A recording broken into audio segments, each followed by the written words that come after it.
al final de la segunda de Juan. Hoy continuaremos con nuestro estudio versículo a versículo, ahora de la tercera de Juan.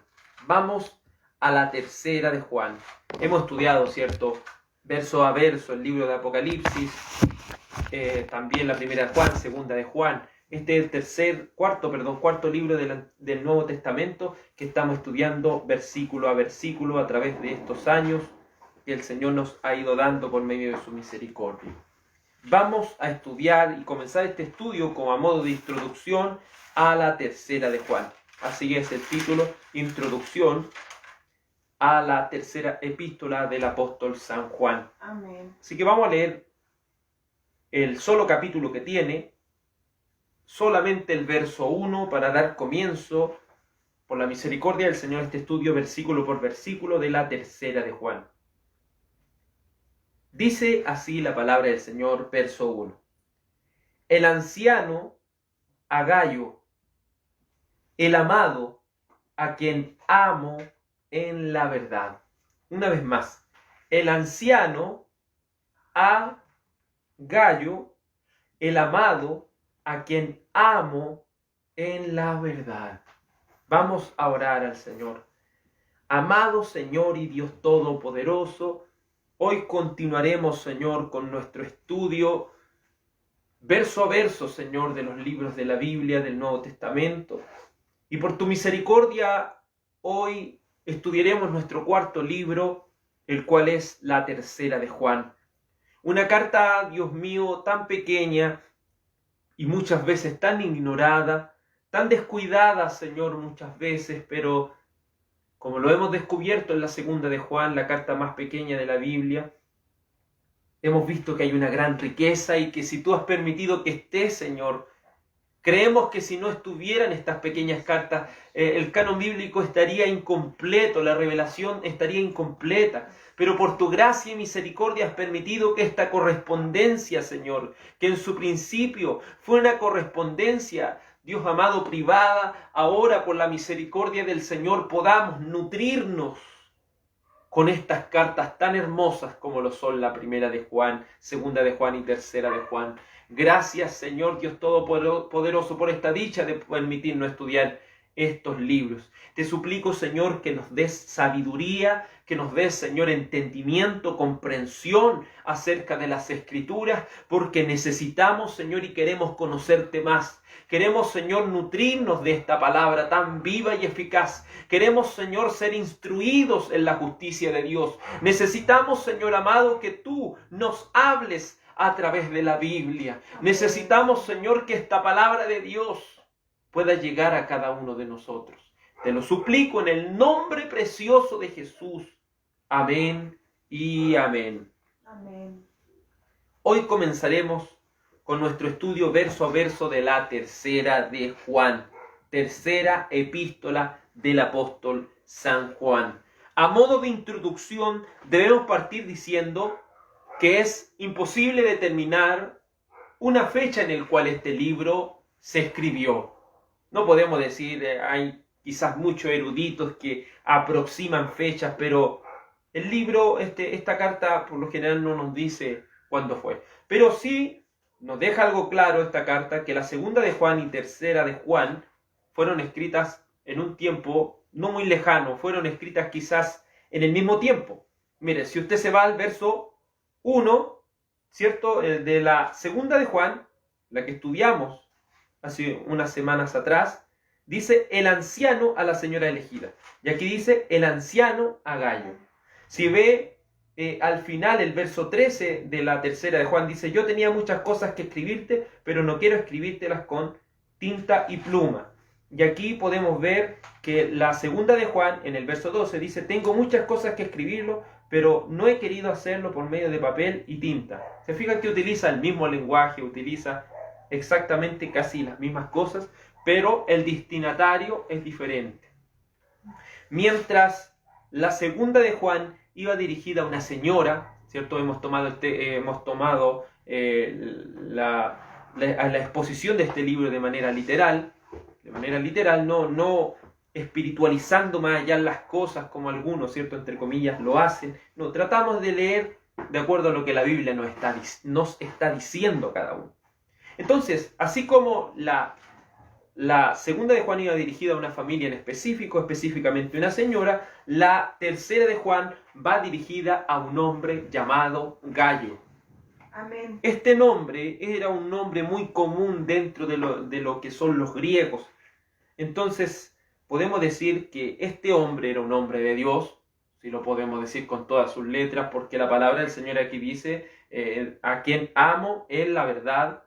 También podemos hacer notar que la palabra amado no es utilizada para cualquier persona, y lo vamos a ver más adelante. La palabra amado, siempre que se está refiriendo el apóstol Pablo o el apóstol Juan en este caso, se está refiriendo a verdaderos cristianos, a que ellos pueden acreditar de que son verdaderos cristianos. También esto podemos tener la certeza de que esto es así, porque la inspiración divina permitió que el nombre de este hombre quedara aquí explícitamente, dicho, y también se pudiera certificar de que este hombre era un hombre de Dios. Mientras la segunda de Juan trata de la hospitalidad, la tercera de Juan también trata de la hospitalidad, pero son dos enfoques distintos. Mientras la segunda de Juan trataba de no recibir a cualquiera, de que el amor de Dios está basado en la verdad, y de que si uno le decía bienvenido a este tipo de personas que traen falsas doctrinas, está siendo participante de lo que esta persona está haciendo, y corre el riesgo que si es un verdadero cristiano, pierda fruto, pierda alabanza de Dios. Entonces, mientras eso está enfocado en este sentido, la tercera de Juan está enfocado en el liderazgo, en el mal liderazgo, como un hombre llamado Diótrefes que no recibía a las personas, se comportaba de una manera no hospitalaria. Pero a la vez se muestra que un hombre llamado Gayo era un hombre totalmente hospitalario. Entonces nos enseña la tercera de Juan a ser hospitalarios y las consecuencias de no serlo. En cambio, la segunda de Juan trataba de la hospitalidad, pero en el sentido de no recibir a cualquiera que se haga llamar cristiano.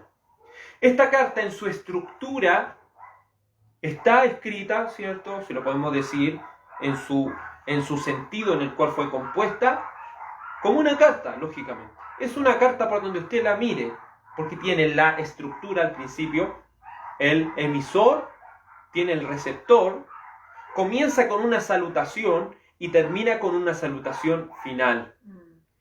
La cantidad de palabras en el griego que se utilizaron tanto para la segunda de Juan y la tercera de Juan, como lo hemos dicho, una de esta carta caía exactamente con su cantidad de letra y palabra en un papiro.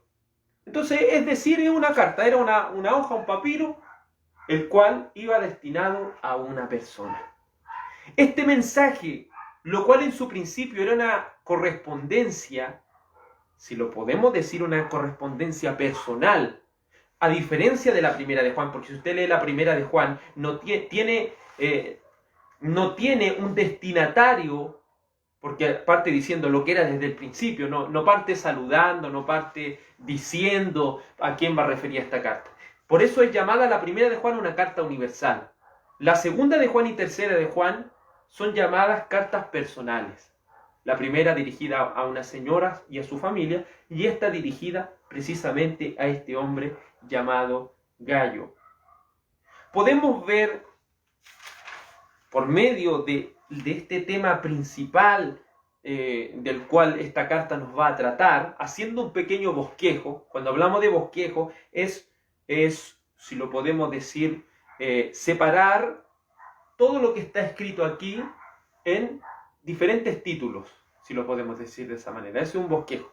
Colocar un título de lo que significan los primeros versículos, de qué se trata el desarrollo de la carta y de qué se trata la despedida de esta carta. Este libro, en un bosquejo, se puede dividir en 3 secciones. La primera sección, desde el verso 1 al verso 8, usted puede puede entender aquí los elogios acerca de la hospitalidad. ¿De qué va a tratar? De cuando usted lea desde el verso 1 al 8, o lo que vamos a estudiar desde el 1 al 8, va a tratar de cómo ser hospitalarios. ¿Y qué pasa con las personas que lo son y ponen por obra la palabra del Señor de esta manera, mostrando su amor por la verdad? Esta carta nos enseñará la importancia de la hospitalidad. Pero desde el verso 9 al verso 10 nos mostrará las consecuencias de no ser una persona hospitalaria. Porque aquí aparece, ¿cierto?, en la escena, este hombre llamado Diótrefes. Y desde el verso 11 al 12 está el consejo final. Porque ahora empieza a hablar de otro hombre, de un tercer personaje llamado Demetrio. Y a la vez lo toma como ejemplo para mostrarnos qué es lo que uno debe hacer. Debemos imitar lo bueno y no imitar lo malo. Entonces, es lógico que Gayo conociera quién es Demetrio, es lógico pensar que Gayo sabía quién era Diótrefes, por eso se le está diciendo no imiten lo que este hombre está haciendo. Entonces, esta es una carta personal para dejar bien equipado a este hombre de Dios, para que tenga la capacidad de discernir las cosas como son. Entonces, como le dije, se divide esta pequeña carta se divide en 3 secciones. Del 1 al 8, elogios por la hospitalidad, o sea, recibir alabanzas de parte de Dios por cuando uno pone por obra la palabra del Señor siendo hospitalario. Del 9 al 10, las consecuencias de no ser hospitalario. Y del 11 al 12, el consejo que nos deja, el consejo final que nos deja la palabra de Dios. Vemos en este verso 1 que tanto la salutación inicial como la final tienen, como lo hemos dicho anteriormente, la estructura similar con la segunda de Juan. Por eso decimos es una carta. Segunda de Juan y tercera de Juan es una carta y por lo tanto es muy importante. Usted dice, hermano Daniel, ¿por qué terminamos la segunda de Juan y por qué tenemos que ir a la tercera de Juan y nos fuimos a otro libro? ¿Sabe por qué nos fuimos a otro libro? En primer lugar, porque según su contexto estas dos cartas se leen juntas. Porque están atacando un mismo punto, la hospitalidad, pero desde diferentes aristas, de diferentes ángulos. Entonces vamos viendo por medio de la palabra del Señor lo que el amor cristiano significa. Como lo vimos en la segunda de Juan, tal lo veremos también en San Juan 1.1 en esta introducción. Tercera de Juan 1.1, perdón. Dice, el anciano a Gayo. Entonces tenemos un emisor, el cual está escribiendo, el cual se autodefine como el anciano. Luego tenemos un receptor de la carta, el cual se llama Gayo. Este hombre, el cual se autodenomina como anciano, no dice su nombre en ninguna parte. Por eso usted dice, pero ¿por qué arriba dice Juan? ¿Qué es lo que dice en el manuscrito original? En el manuscrito original usted encontrará, si lo podemos decir de esta manera, desde el verso 1 al verso 15. Pero no tiene título, no tiene nada, tiene eso. Entonces esto quiere decir que cuando esta carta llegara a Gayo, ¿cierto? Este hombre iba a saber quién era ese anciano. Él lo sabía. Como también lo sabía la mujer, esta señora, dice, el anciano a la señora elegida. Y también, ¿cierto? Lo vamos viendo como también en la primera de Juan, este hombre se refiere a sus oyentes como hijitos. Entonces, la palabra del Señor es clara en nosotros mostrarnos que verdaderamente fue Juan quien escribió esto. Estudiamos acerca de la primera de Juan, por qué la primera de Juan es una carta hecha por el mismo apóstol. ¿Por qué? Porque el único en utilizar la palabra anticristo, ¿quién es? Juan. El único en utilizar la palabra verbo dentro de la escritura es Juan. El que más repite amor y verdad es Juan. Si usted lee la primera de Juan, segunda de Juan, los que ya hemos estudiado la primera de Juan y segunda de Juan, se va a dar cuenta que tienen la misma estructura. Amor y verdad. Son palabras que se van repitiendo una y otra vez. Amor y verdad. Amor y verdad. Cuando estudiamos la primera de Juan, por aproximadamente 8 meses, nos fuimos dando cuenta que en cada uno de sus capítulos el Señor nos estaba hablando del amor, el cual se fundamentaba ¿en qué cosa? En la verdad. La segunda de Juan, ¿qué nos enseñó? Que el amor y la verdad son dos cosas inseparables. ¿Por qué? Porque amar no significa ser hospitalario aún con aquellos que difaman el mensaje de Cristo. Amor no significa ser hospitalario o prestarle ayuda a aquellas personas que han torcido las Escrituras. Porque eso es lo que nosotros debemos entender. Muchas veces el amor se malentiende. Se malentiende porque no se aterriza esta palabra amor. Esta palabra amor, y nuevamente vamos a hablar del mismo tema, del cual la primera de Juan, capítulo 1, capítulo 2, capítulo 3, capítulo 4 y capítulo 5 nos mostró. También nos mostró eso la segunda de Juan, y ahora la tercera de Juan va a seguir explicándonos esto. ¿Será que somos duros de cabeza, como dice el Señor? ¿Somos duros de cerviz? Porque una y otra vez el Señor nos está hablando lo mismo. ¿Y por qué no estará hablando lo mismo? Pero con diferentes ejemplos y con diferentes escenas. ¿Por qué no está hablando lo mismo? Porque tenemos esa carencia nosotros. Eso quiere decir que no es algo fácil de practicar. El amor de Dios está basado siempre en la verdad. ¿Se acuerda cuando vimos Primera de Corintios capítulo 13? Primera de Corintios capítulo 13, versículo 6, dice así la Escritura. Hablando acerca del amor, dice acerca del amor. El amor no se goza de la injusticia, mas se goza de la verdad. La alegría en la cual el amor se manifiesta y se siente bien es con la verdad. Pero no puede concebir usted, no conciba la idea de que el amor y la mentira pueden estar unidos. Porque eso ya no sería amor según Dios. El amor según Dios debe estar basado ¿en qué cosa? En la verdad. ¿Y qué es la verdad? Jesucristo, ¿qué es lo que dijo? Yo soy el camino, según San Juan capítulo 14, verso 2. Yo soy la verdad. Entonces, ¿quién es la verdad? Jesucristo. Cuando vamos a San Juan capítulo 1, versículo 1, nos damos cuenta de que Jesucristo es llamado el Verbo. ¿Y el Verbo qué significa? La palabra. Entonces, cuando estamos hablando de la verdad de Dios, estamos hablando de Jesucristo y por lo tanto estamos hablando acerca de su palabra. Entonces, el amor de Dios, según lo que hemos ido aprendiendo, el amor de Dios debe estar basado ¿en qué cosa? En la palabra de Dios. El amor no es un mero sentimentalismo. Dejemos eso de lado. El amor es más que un sentimiento.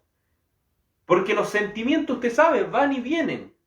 Un día podemos sentir, como dicen algunas personas, mariposas dentro de nuestro corazón. Pero en otro momento, esas mariposas desaparecen y a veces viene el enojo, viene la rabia. Entonces, si nuestro amor se basa en mero sentimentalismo, vamos a ir muy mal en nuestra vida.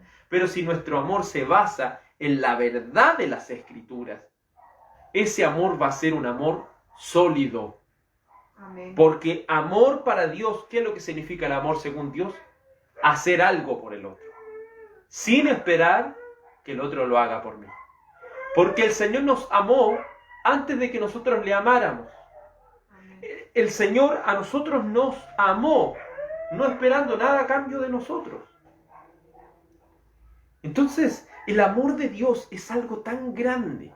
Él nos amó, aunque nosotros le ofendíamos todos los días desde nuestra existencia. El Señor nos amó. ¿Y qué es lo que hizo? Entregó el Padre a su propio Hijo para que usted y yo podamos ser salvos. Entonces vamos viendo por medio de la palabra del Señor que el amor cristiano no es un mero sentimentalismo, más bien está basado en el fundamento sólido de la verdad, es decir, en el fundamento sólido de la palabra de Dios. Una persona que dice que no importa lo que creas, sino solo que ames a Jesús, no ha entendido el mensaje del Evangelio. Amén. No ha entendido lo que amor significa. No ha entendido lo que la palabra del Señor de una u otra manera nos está diciendo de manera tan clara y evidente.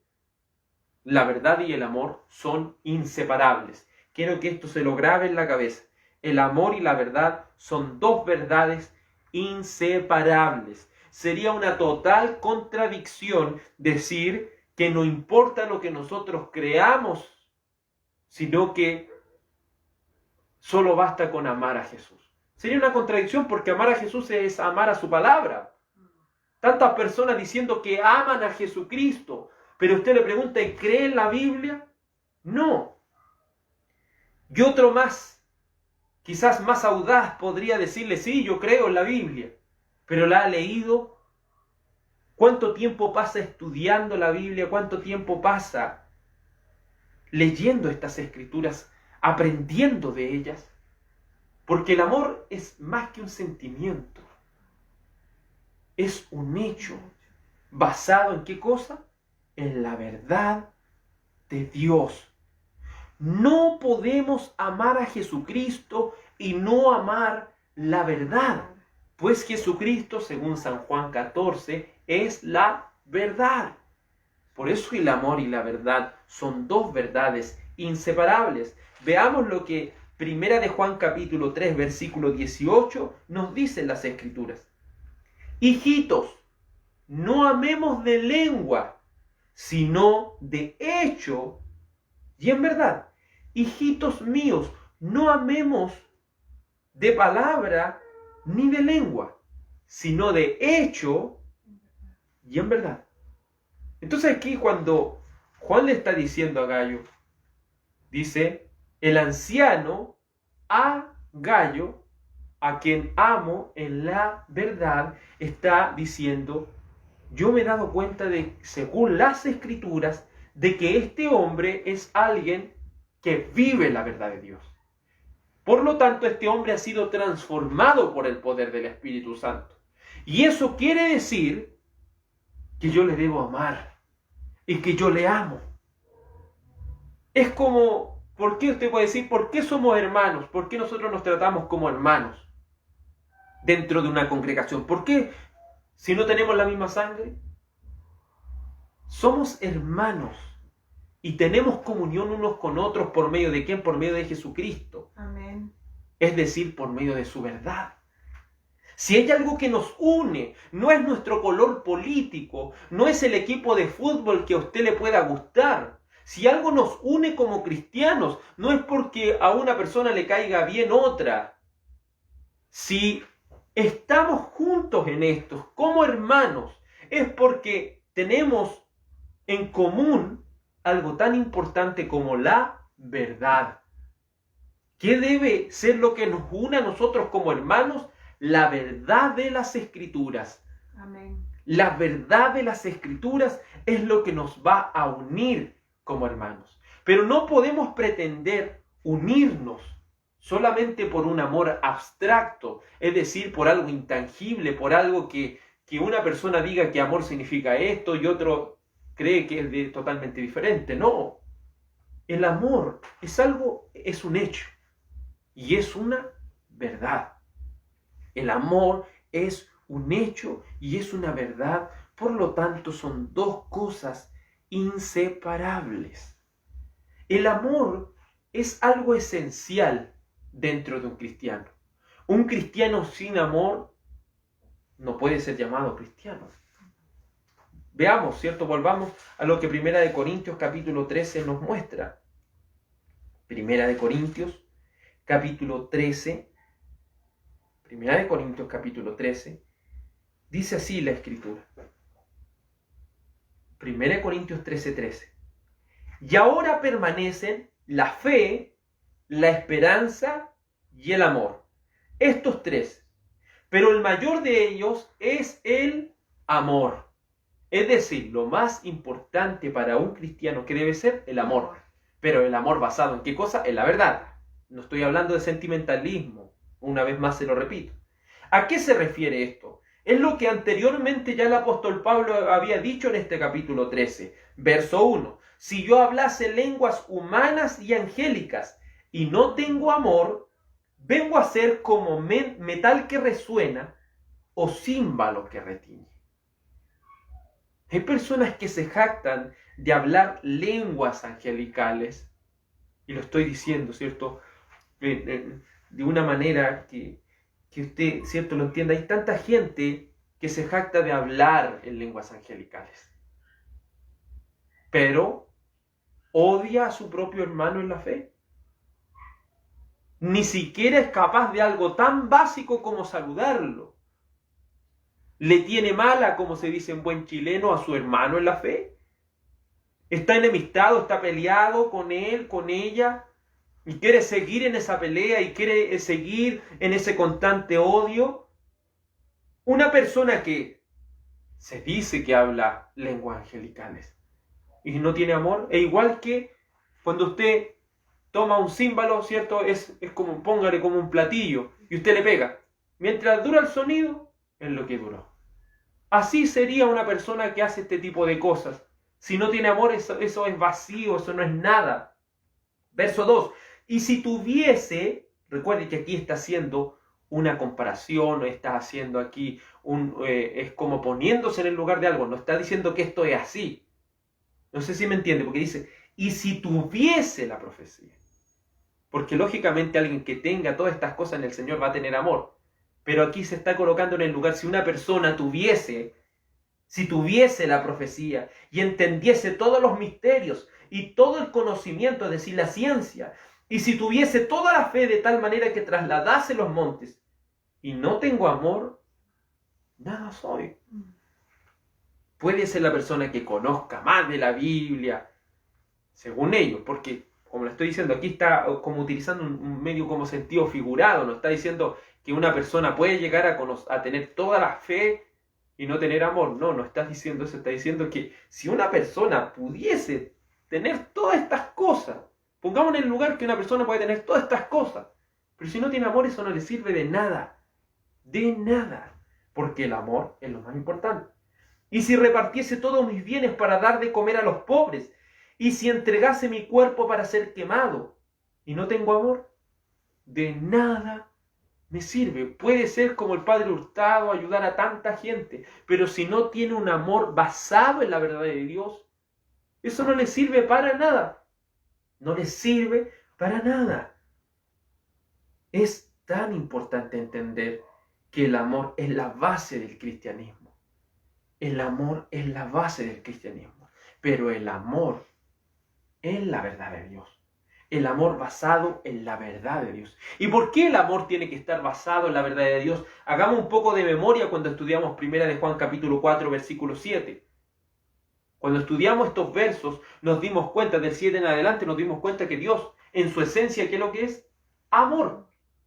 Entonces nosotros nunca conoceremos lo que amor verdaderamente significa hasta que conozcamos ¿a quién? A Dios. A Dios. Nunca vamos a conocer la perfección del amor hasta que conozcamos quién es Dios y cómo muestra su amor para con nosotros. Es importantísimo entender esta verdad.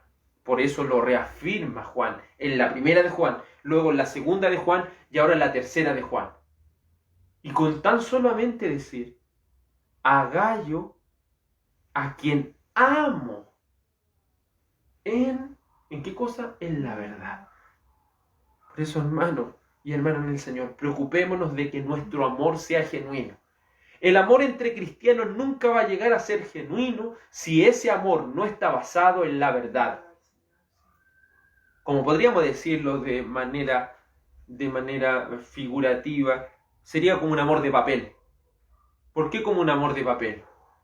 Porque es tan frágil como eso, se puede mojar y se despedaza. Usted le prende un poco de fuego y desaparece. Así sería ese amor de papel, ese amor que no está basado en la verdad de Dios. Cualquier cosa lo tumba, cualquier cosa lo saca, cualquier cosa se lo lleva, porque sería como el humo, que usted lo ve en un momento y después se desvanece y desaparece. Así es el amor que no está basado en la verdad. ¿Por qué tantas iglesias se dividen? ¿Por qué se siguen dividiendo, se siguen separando y se siguen apartando? Porque no están fundamentados en qué cosa, en el amor. Porque si verdaderamente estuviéramos fundamentados en el amor basado en la verdad, permanecería. ¿Qué dice la Escritura? El amor nunca deja de ser. Entonces el amor entre hermanos, a pesar de todas las dificultades que vengan, nunca debería dejar de ser. Si tenemos el amor de Dios en nuestras vidas. El amor es algo tan importante dentro de nosotros como cristianos. No debemos amar prestando o malentender el amor. Y la segunda de Juan nos mostró esto. Amar no significa que usted ande, ¿cierto?, con puros corazoncitos así, o de manera como lo expresa aquí Juan. Amor no significa que usted ande ayudando hasta aquellas personas que turban el Evangelio de Cristo. No vamos a estar ayudando a ese tipo de personas que se han extraviado de la palabra de Dios. No podemos estar ayudando. ¿En qué sentido? Prestándole hospitalidad a esas personas. ¿Por qué? Porque ahí no estamos basando el amor en qué. No estamos basando el amor en la verdad, sino que estamos utilizando el sentimiento. Estamos utilizando algo que puede cambiar como el sentimiento. Algo que es vacío, algo que ya no está fundamentado en algo sólido. Entonces, ¿qué es lo que lleva a ese amor que la gente dice? No, es que usted tiene que tener amor. Y puede hasta estar ahí con el Papa, hablando la palabra, entre comillas, de Dios. Puede estar ahí con un testigo de Jehová, participando en una reunión y no le va a pasar nada, porque para ellos, ¿cierto?, ese amor es el amor ecuménico. No importa lo que tú creas, importa tus sentimientos, importa que tú, cómo tú te unes con las personas. No, el amor del cristiano debe estar basado en la verdad, porque dice la Escritura en la segunda de Juan, como lo estudiamos, versículo 6, y este es el amor, que andemos según sus mandamientos. Este es el mandamiento, que andemos en amor, como vosotros habéis oído desde el principio, porque muchos engañadores han salido por el mundo, que no confiesan que Jesucristo ha venido en carne. Quien esto hace es el engañador y el anticristo. Mirad por vosotros mismos que no perdáis el fruto de vuestro trabajo, sino que recibáis galardón completo. Cualquiera que se extravía y no persevera en la doctrina de Cristo no tiene a Dios. Entienda esto. No podemos estar ayudando a esos que lo único que hacen es blasfemar la palabra de Dios. No podemos estarlo ayudando y mostrándonos hospitalarios con estas personas y ayudándolos para que ellos sigan propagando esta enfermedad, para que ellos sigan propagando las falsas enseñanzas que lo único que hacen es alejarnos más y más de las cosas del Señor. Entonces es importante que nuestro amor esté basado en qué cosa es la verdad. Por eso Juan lo decía, el anciano, Agayo, el amado, a quien amo a la verdad. ¿Por qué Juan se hace llamar el anciano?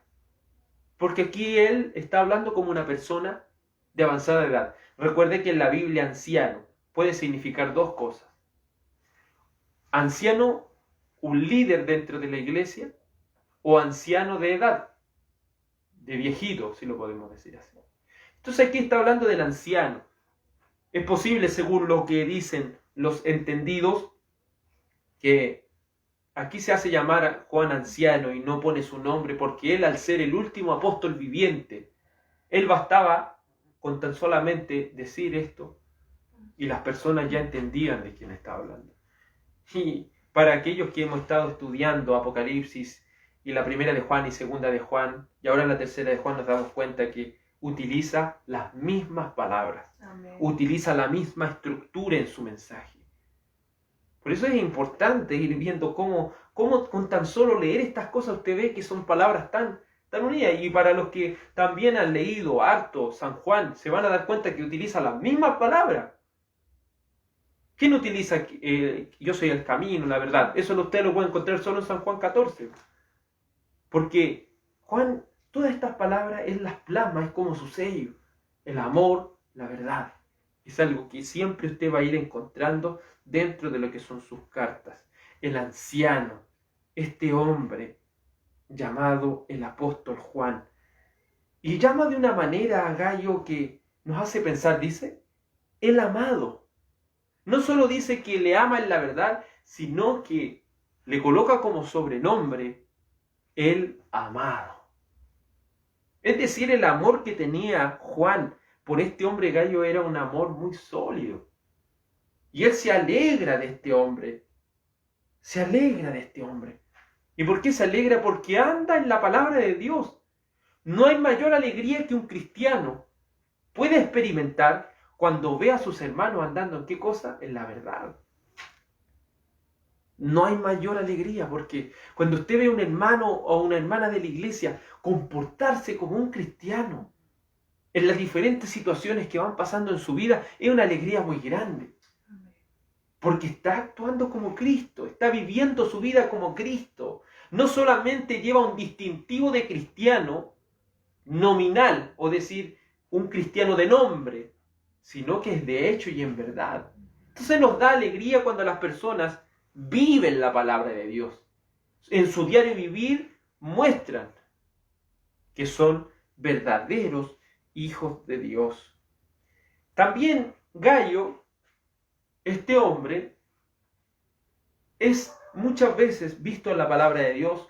Este nombre muchas veces sale en la palabra de Dios, por ejemplo, como en Hechos 19. Hechos 19, versículo 29.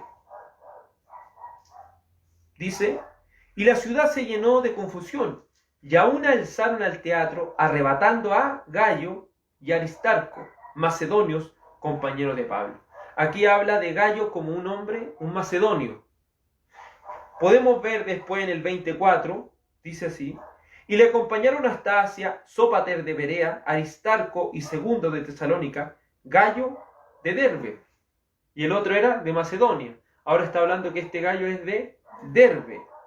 Y vemos como en Romanos 16, 23, Romanos 16, 23 dice, os saluda Gayo, hospedador mío, y en toda la iglesia os saluda Erasto, tesorero de la ciudad, y el hermano Cuarto. Aquí otro Gayo llamado el hospedador. Algunos, ¿cierto?, lo han atribuido que este Gayo de Romanos capítulo 16, verso 23, es el Gayo del cual se está escribiendo aquí por la hospitalidad que mostraba. Pero tampoco hay argumento suficiente y sólido para decir que era el verdadero Gayo el que se dice ahí. Pero creo que eso no es tan importante. Saber si era el Gayo que aparecía en Hechos o acaso era el que aparecía en Romanos o la otra mención que se hace en Corintios, creo que no marca una relevancia dentro de lo que esta carta verdaderamente significa. Si algo marca la diferencia, es que sí podemos decir con propiedad que este hombre Gayo era un verdadero cristiano. Amén. Era un verdadero cristiano porque así lo demostraba, ¿qué cosa? Su comportamiento, su manera de vivir, el cómo él se comportaba, mostraba que era un verdadero hermano en Cristo.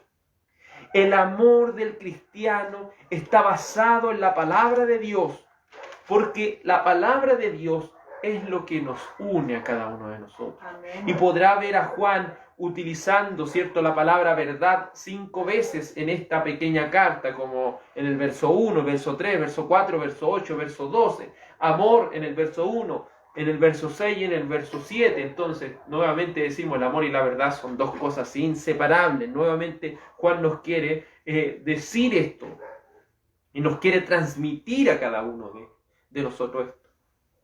Entonces, cuando hablamos de que nuestros amados hermanos deben ser amados, ¿por qué cosa? Porque le caen bien, porque son simpáticos, porque son personas que en algún momento lo ayudaron a usted. No, eso no es lo que determina el amor que usted tiene entre los hermanos y hermanas en la fe. El amor que nos une es un amor por esto, por la palabra de Dios. Mientras como cristianos estemos unidos en esto, vamos a ser hermanos, porque estamos unidos en qué cosa, en la palabra de Dios. Amén. Esto es lo que nos une a cada uno de nosotros. Primera de Juan capítulo 4 versículo 1, un amor basado en la verdad.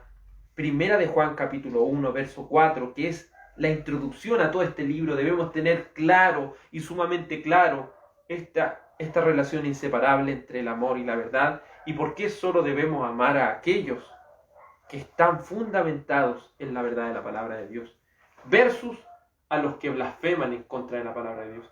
Porque eso se está tratando aquí. Recuerde que cuando hablamos de amor, en primer lugar la palabra del Señor nos habla de amar al prójimo. Amén. Al que está más cercano a nosotros, sea cristiano, sea mundano. Hay que amar. Pero luego lo lleva aquí, pone la lupa a Juan, y aquí pone dos aristas ahora. Tiene el amor por los hermanos que se basan en la palabra de Dios, y el no prestar hospitalidad a aquellos que no ponen por obra la palabra de Dios. ¿Qué nos enseña la palabra de Dios? Y nos hemos dado cuenta también de esto. ¿Qué se debe hacer con aquellas personas que enseñen falsa doctrina? Personas que no anden conforme a la palabra de Dios. Personas que se digan ser cristianos y sean adúlteros, fornicarios, mentirosos, idólatras, ladrones. ¿Qué debe suceder con aquellos que se hagan llamar cristianos y viven sus vidas de manera desordenada? ¿Qué se debe hacer con ellos? ¿Cuál es el acto de amor más grande que usted puede hacer con ellos? La palabra del Señor nos muestra de manera clara y evidente que si tras una u otra amonestación no nos oye, a esta persona hay que tenerlo por gentil o publicano, es decir, por un mundano. Él no es un cristiano. Una persona que se comporta de manera desordenada, por una y otra amonestación, si no quiere entender, esa persona debe ser considerada como un mundano y no como un hijo de Dios, no como un hermano.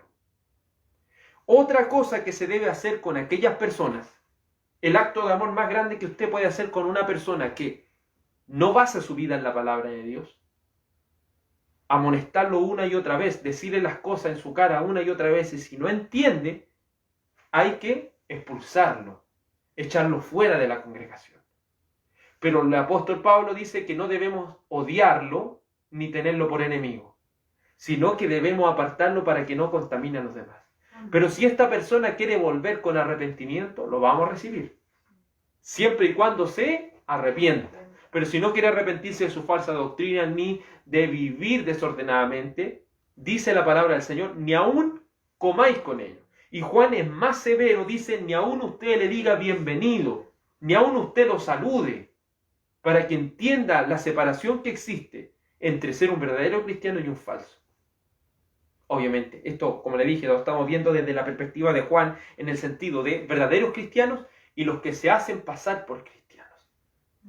Pero cuando vamos, ¿cierto? Y vamos achicando un poco o agrandando un poco más esta lupa, que este microscopio, vemos que debemos amar al prójimo. Sea cristiano, sea mundano, debemos amarlo igual. Pero cuando es por la palabra del Señor, cuando vamos a la palabra del Señor, aquí tiene alguien que blasfema la palabra de Dios, que usa una Biblia, que anda, ¿cierto?, con una Biblia bajo el brazo y se hace llamar cristiano y se comporta de manera mala, no. A esas personas ni las salude. A esas personas apártese de los tales, dice la palabra del Señor. Pero si se arrepiente, sea el primero en perdonarlo. Amén. Y olvidar todo lo que pasó y darle oportunidad a que estas personas se arrepientan. El amor debe estar basado ¿en qué cosa? En la verdad. ¿Y qué es la verdad? La palabra de Dios. Primera de Juan capítulo 4, versículo 1 dice: Amados, no creáis a todo espíritu, sino probad los espíritus, si son de Dios, porque muchos falsos profetas han salido por el mundo. Verso 7, amados, amémonos unos a otros, porque el amor es de Dios. Todo aquel que ama es nacido de Dios y conoce a Dios. El que no ama no ha conocido a Dios, porque Dios es amor. Entonces, una persona que no conoce a Dios es una persona que nunca va a poder amar verdaderamente. Porque el amor genuino y verdadero, el amor perfecto, está basado ¿en qué cosa? En la verdad de Dios. Pero el que no ama por medio de la verdad de Dios, no conoce a Dios.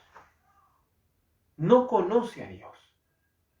Entonces, ¿qué es lo que está provocando esta persona que quiere ser cristiano, pero en realidad quiere vivir su vida de manera desordenada, mostrando así que Dios no le ha cambiado? ¿Qué es lo que logra? Que el nombre del Señor sea insultado, que el nombre del Señor sea puesto por el suelo por causa de aquellos que se hacen pasar por cristianos. Lo hemos visto en millones de oportunidades, muchas oportunidades. ¿Cuántas personas que cuando usted está conversando con alguien del cristianismo siempre sacan, es que yo conocía a un pastor o conocía a un hermano que era ladrón, que hacía esto otro? Pero nosotros podemos decirle abiertamente, ellos no lo eran, porque si lo hubieran sido, lo primero que entenderían es que el amor está basado en la verdad, es decir, en la palabra de Dios.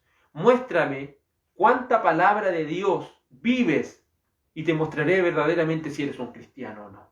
Porque si no vives lo que predicas, si no vives lo que aprendes de la palabra de Dios, si ir a una iglesia o escuchar un mensaje es para que te entre por un oído y te salga por el otro, déjame decir que no es un cristiano. Un cristiano es alguien que atesora la palabra de Dios, atesora esta verdad tan grande como lo es su palabra. Amén. San Juan 14:15, hablando de amar en la verdad. Recuerde que esta es una introducción a la tercera de Juan y necesitamos aprender esta verdad. Porque si no aprendemos esto no vamos a entender. Jamás vamos a entender la tercera de Juan, ni menos la segunda de Juan, ni la primera de Juan. Por eso estamos volviendo a entender este tema tan esencial para aprender de la palabra de Dios. San Juan 14, versículo 15 dice la palabra de Dios: si me amáis, guardad mis mandamientos. ¿Amas a Dios? Y si usted dice, sí, yo amo a Dios, guarde los mandamientos entonces de Dios. Guarde las ordenanzas de Dios. Y guardar no significa echar algo para olvidarlo. Guardar, en este sentido griego, está hablando de observar, de poner en nuestra mirada. Entonces cuando dice, si me aman, pongan delante de su mirada los mandamientos de Dios. Cuando usted tiene algo aquí en su mirada, usted donde quiera que va, usted tiene que estar su mirada puesta en la palabra de Dios. Pero si digo que soy cristiano y me encanta decir garabato o insultar a la gente, ¿puedo decir que verdaderamente lo soy? No, porque la palabra del Señor reprende esas cosas de mí. Si soy yo algún mentiroso compulsivo y me encanta mentir, y aunque yo sé que estoy mintiendo, soy capaz de ocultar eso y soy capaz de tapar la mentira, disfrazar la mentira, déjeme decirle que ese es el peor camino que una persona puede tomar, y eso está acreditando que no ama al Señor. Que no ama al Señor, aunque se crea el pastor, aunque sea una persona que toque algún instrumento, aunque me diga que ora 20 horas al día, aunque diga que ayune, que haga tantas cosas y que pueda decir que habla lenguas angelicales, me diga todo lo que diga, pero si no guarda los mandamientos de Dios, esas son solamente cosas sin fundamento y sin sentido. El cristiano se conoce por cuánta Biblia vive. Y usted no necesita mostrarme a mí ni mostrarle a los demás cuánta Biblia vive. Usted tiene que mostrarle ¿a quién? Al Señor. No sea como aquellos farsantes cristianos antiguos, que no le estoy diciendo que todos los cristianos antiguos sean farsantes, sino como esos de la antigüedad, que cuando llegaba el pastor, las hermanas se empezaban a comportar como hermanas, los hermanos se empezaban a comportar como gente de la iglesia. Se iba el pastor, se iba el predicador y volvían a ser los mundanos de siempre. Entonces no podemos tener ese doble estándar de creer temerle más a los hombres que a Dios. Si usted le teme que un hermano o una hermana lo vea haciendo algo, déjame decirle que usted hace tiempo que dejó de temer al Señor, porque le está teniendo más temor a que lo vea un hermano o una hermana en la iglesia, que lo vea el Señor lo ve siempre. Entonces, si no le tenemos ese principio básico que es el temor al Señor, estamos perdidos totalmente. Y debiéramos dudar si verdaderamente somos cristianos. Si no hay temor de Dios en nuestro corazón, debiéramos dudar verdaderamente si somos cristianos. Porque un verdadero cristiano ama ¿qué cosa? La verdad. Ama la palabra de Dios. Ama los mandamientos de Dios. Pone delante de su mirada siempre la palabra de Dios. En cada decisión que tome, en cada cosa que va viviendo en su vida, la palabra de Dios es lo más importante para esa persona. San Juan capítulo 15, versículo 10. El amor está basado en la verdad. El amor y la verdad son dos cosas inseparables. Por eso Juan dijo a Gayo, al anciano, a Gayo, el amado, a quien amo, ¿en qué cosa? En la verdad. San Juan capítulo 15, versículo 10, dice así la palabra de Dios.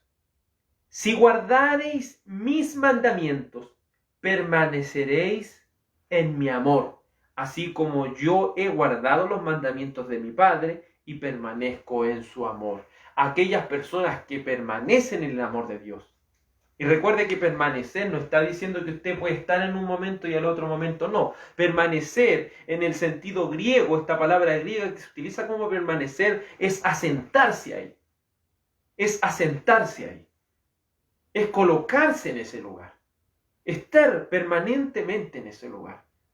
Entonces cuando hablamos de que aquellas personas que permanecen en el amor de Dios, son aquellas personas que guardan la palabra de Dios, es decir, que en su diario vivir siempre la palabra del Señor está en su mente, porque si está en su mente es porque el Espíritu Santo está.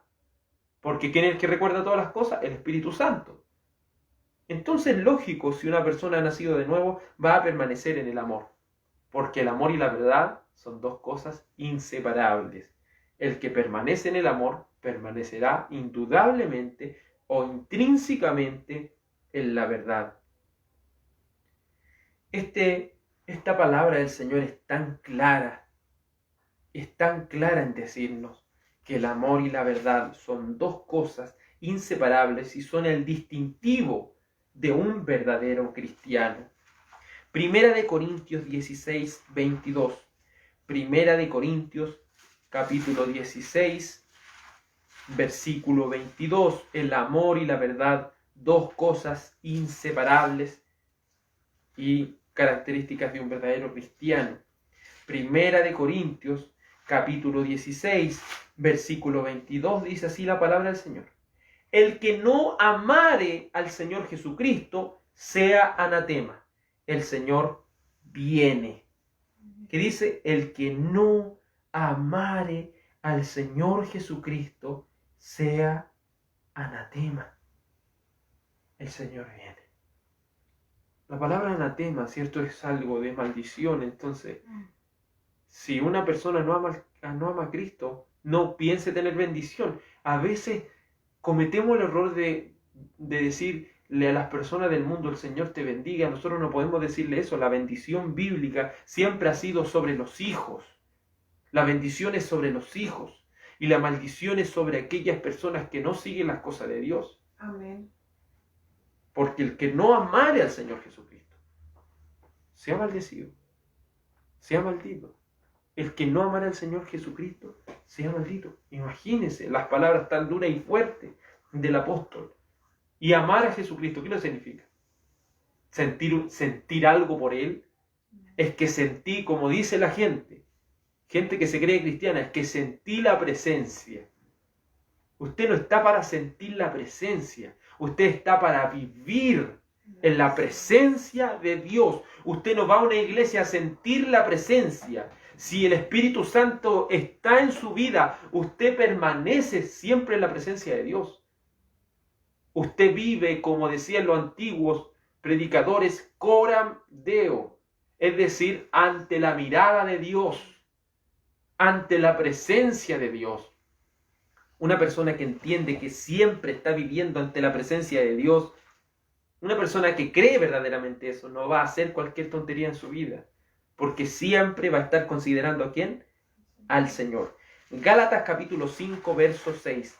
El amor y la verdad, dos cosas inseparables, porque Juan amaba a su hermano en la fe y lo amaba en la verdad.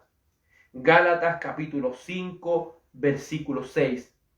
Porque en Cristo Jesús ni la circuncisión vale de algo, ni la incircuncisión, sino la fe que obra por el amor. Sino la fe que obra por el amor. Entonces, ¿la fe qué es lo que tiene? Obra. Cuando hablamos de fe, hablamos de algo sólido, hablamos de algo contundente. Pero el que hace estas cosas, el que pone por obra la palabra de Dios, no necesita circuncidarse, porque aquellos que se circuncidaban y echaban, ¿cierto?, la carne en su prepucio, lo que estaban diciendo ahí que iban a cumplir esta ley, este pacto, porque era colocar, ¿cierto?, el sello del pacto sobre su vida. Pero si usted no cumplía con el pacto, ¿qué pasaba? Moría. Entonces era una lucha. de vivir en el pacto o estar lejos del pacto. Pero aquellos que están en la gracia de Cristo, el Señor le dice, la circuncisión no vale nada, ni la incircuncisión, sino la fe que obra por amor. ¿Qué quiere decir eso? Si nosotros somos cristianos, no somos cristianos por un miedo al infierno. No es que usted tuvo un sueño que iba a ir al infierno y de ahí usted fue a la iglesia y le dio miedo. No, usted no está en la iglesia por miedo. Y si usted quiere traer y piensa que predicar el evangelio es meterle miedo a la gente, no está predicando el evangelio. Lo único que está haciendo es asustando a la gente y trayendo a las personas con, si lo podemos decir de esta manera, con fuerza humana. Con estrategia humana está trayendo a las personas. Nosotros necesitamos que Cristo transforme las almas por medio del genuino evangelio. Pero si usted anda asustando a la gente, eso no es predicar el evangelio. Eso es meterle miedo a alguien para que entre a un camino que usted cree que es el camino del evangelio. Pero aquellos que viven conforme a la verdad de Dios tienen una fe que obra. Amén. Y que obra por amor. Es decir, si yo voy a cumplir los mandamientos de Dios, no lo estoy cumpliendo porque le tengo miedo al infierno, ni porque le tengo miedo a morir, ni porque le tengo miedo a cualquier cosa que me pase. Si vivo y pongo por obra la palabra del Señor en mi diario vivir, es porque lo hago por amor. ¿A quién? A aquel que nos sacó de las tinieblas para llamarnos a su luz admirable. Si usted y yo obramos, lo hacemos por amor a Dios, no por amor a la gente que nos está viendo, no por amor a los demás, sino por amor a Dios. Amo a Dios, ¿por qué? Porque pongo por obra su palabra. Eso es el acto tan grande de amor. La fe obra por amor. ¿Tienes amor por aquellos que aman la Biblia? ¿Tienes amor por aquellos que aman estas verdades bíblicas? Si por eso los verdaderos cristianos, al final, ¿qué es lo que terminan haciendo? Siempre se están uniendo, siempre están ahí. Siempre se van juntando los verdaderos cristianos. Pero si usted disfruta más en compañía de los mundanos antes que en compañía de los cristianos, si usted disfruta más eso, lamentablemente debería dudar si es un verdadero cristiano. ¿Por qué? Porque si disfruto más en compañía de los mundanos que de los cristianos, eso quiere decir que no me estoy atrayendo por la verdad, sino por las cosas mundanas. Y eso quiere decir que mi corazón es mundano. No le estoy diciendo que odie a las personas que no son cristianas, no. Pero un verdadero cristiano va a desear estar ¿con quiénes? Con aquellos que sirven a Cristo. ¿Se acuerda lo que decía la segunda de Juan, lo que estudiamos la vez pasada? Dice en el verso 12 de la segunda de Juan: tengo muchas cosas que escribiros, pero no he querido hacerlo por medio de papel y tinta. Pues espero ir a vosotros y hablar cara a cara para que nuestro gozo sea cumplido. Es decir, no solo yo voy a estar alegre porque te voy a hablar de la palabra. Los dos vamos a estar alegres porque vamos a estar compartiendo esta palabra. Vamos a estar alegres. Si un cristiano no necesita que lo estén obligando a ir a la iglesia, un verdadero cristiano necesita ir. Un verdadero cristiano necesita estar con su hermano y hermana en la fe. Lo necesita. No es que usted, hoy en día que está la pandemia, se olvide de su hermano y como no los ve en la iglesia, para ustedes desaparecieron. No. Los verdaderos cristianos siempre se van a andar buscando. Siempre. Porque tenemos un amor en común. Porque usted va a ir donde un mundano y le va a hablar de las cosas del Señor, un amigo del mundo, y lo único que va a querer es que usted pare de hablar. Eso es lo que pasa. Cuando empezamos a hablar de las cosas de Dios, la gente ¿qué es lo que quiere? Como que se siente incómoda, como que ya no quiere que usted le siga hablando. Pero cuando estamos entre cristianos y empezamos a hablar de la palabra de Dios, tienen que llegar otras personas a decirnos que paremos de hablar. O la misma presión del tiempo muchas veces. Pero es maravilloso esto, que solamente se da en verdaderos cristianos. Con esto tampoco estoy diciendo que a veces no sea difícil. Es difícil, a veces una lucha. Pero hay algo, ¿me entiende? Si yo deseo cero estar con los hermanos, en realidad nunca he sido un verdadero cristiano. Porque los verdaderos cristianos desean estar juntos. Los verdaderos cristianos desean compartir este amor por la verdad. Porque este amor por la verdad no es correspondido con la gente del mundo. Este amor por la verdad es correspondido en aquellos de los cuales tenemos, ¿cierto?, un mismo amor y una misma hermandad. ¿En quién? En Cristo. En Cristo, porque la sangre de Cristo es la que nos ha comprado a cada uno de nosotros. Por eso, hermano, llamarse hermanos no es solamente una palabra. Llamarse hermanos en la fe, amados en el Señor, es algo contundente, porque nuestro amor no está basado en un sentimiento, sino en un amor por una cosa en común, como lo es la palabra de Dios. Juan nos escribe aquí el anciano Agayo, a quien me cae súper bien, a quien que es tan chistoso cuando me junto con él o con este hermano, a quien amo porque es una persona que me hace reír. No, dice el anciano Agayo, el amado, a quien amo en la verdad, a quien amo en la palabra de Dios. Amén. Que nuestro Señor y Salvador Jesucristo les bendiga, mis hermanos y hermanas en la fe, y le damos gracias al Señor porque hemos ya concluido con la introducción para que el próximo martes, si el Señor quiere, podamos ya empezar a estudiar esta carta tan hermosa como lo es la tercera de Juan. Le invito a que oremos juntos al Señor. Amado Dios, te agradecemos por esta misericordia que nos das de ir entendiendo, Señor, de ir comprendiendo lo importante que es el amor y la verdad, lo inseparable que son en el cristiano. Permítanos, Señor, que ese deseo por hablar de Cristo con nuestros hermanos y hermanas en la fe sea incrementado. Que ese deseo, Señor, por hablar de la palabra de Dios y por vivir la palabra de Dios sea incrementado en nuestra vida.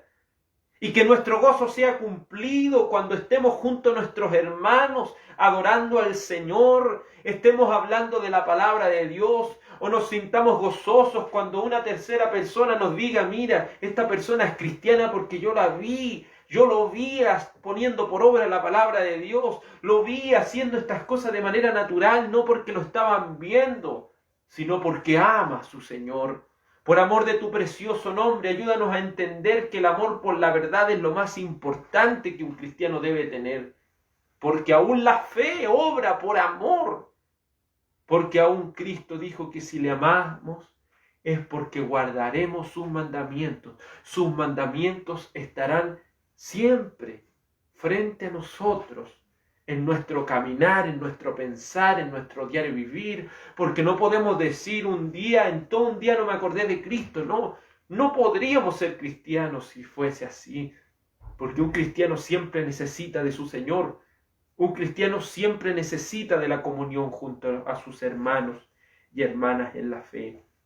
Por amor de tu precioso nombre, que seamos estimulados al amor y a las buenas obras, que podamos referirnos como Juan, el anciano, Agayo, el amado, a quien amo en la verdad.